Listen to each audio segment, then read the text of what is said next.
Deliberation is a good thing until it becomes paralysis. Today on the Healthy Church Staff Podcast, I'm going to dig into the danger of dragging your feet during the hiring process. Thoughtful leadership is wise, but waiting too long can cause your best candidates to disappear, your team to suffer, and your church to stall. Here's how to fix it before it costs you another hire. Hi there, my name is Todd Rhoades. I'm one of the co-founders over at chemistrystaffing.com and your host right here every day, Monday through Friday, on the Healthy Church Staff Podcast. All right, you're trying to be wise. I get it. You want to get it right. That's perfect.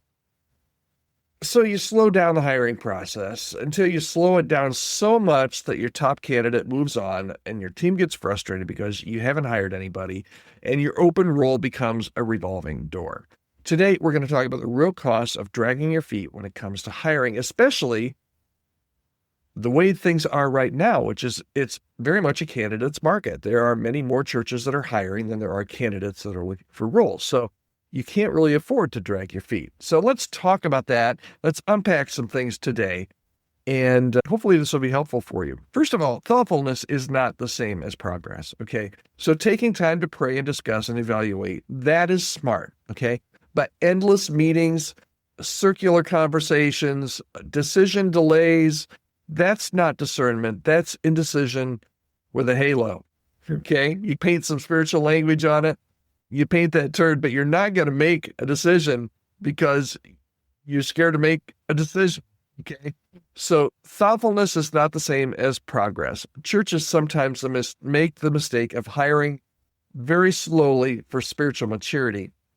But in reality, slow decisions often reflect more fear and lack of clarity, or maybe even some leadership misalignment, okay? So thoughtfulness, while it's great, it's not the same as progress. You need to make sure that you continue in your role of making a decision, okay? My next point is that top candidates are not waiting forever. The best people, if you find somebody that you think fits your church and fits this role, if they're a really good candidate, they're probably in high demand. And that means they're applying elsewhere. They're discerning multiple opportunities. We talk to candidates all the time that have 2 offers on the table, and they're talking to us about the possibility of a different role. Lots of opportunities out there. And the longer you wait with this kind of climate in the church staffing marketplace or workplace, the more likely that your perfect candidate or the candidate that you really, the more likely it is that he or she is going to accept a role somewhere else. The more doubts they develop about your church, the more energy your internal loses while you're waiting.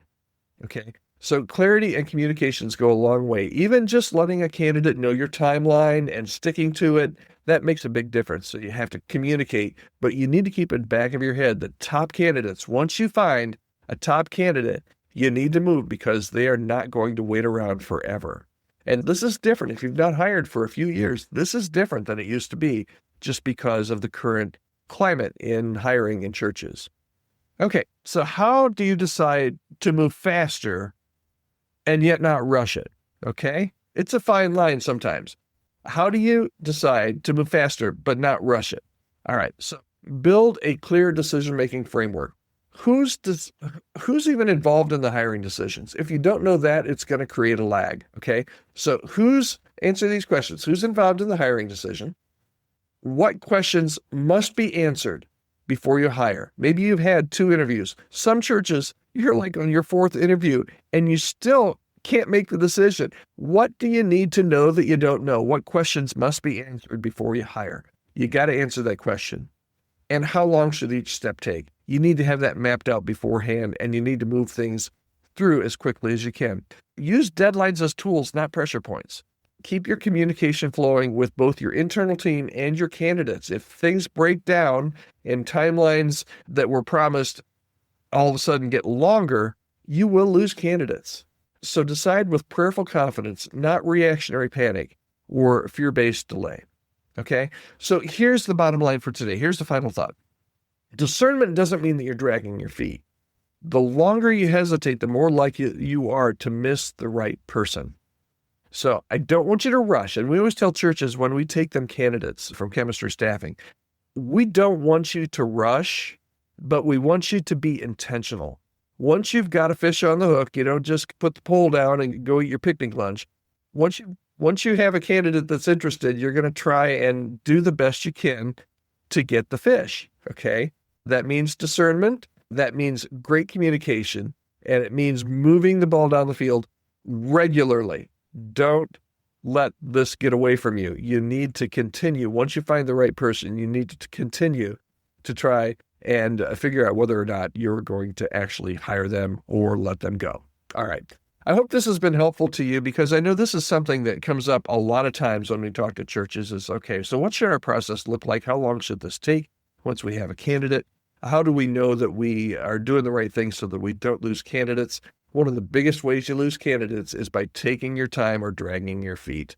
They're going to sniff that up really quickly. I'd love to hear your thoughts and comments, pushback, criticism, praises, any of that stuff. You can send me anytime. I read all of your emails, podcast@chemistrystaffing.com. And if there's any way that I can help you in your church, in your staffing needs, or creating a healthy staff culture at your church, reach out to me. I'd love to have a conversation and see if there's some way that we might be able to work together. All right, thanks so much. Reach out to me, podcast@chemistrystaffing.com, and I'll be right back here tomorrow with another episode of the Healthy Church Staff Podcast. Hope you have a great day.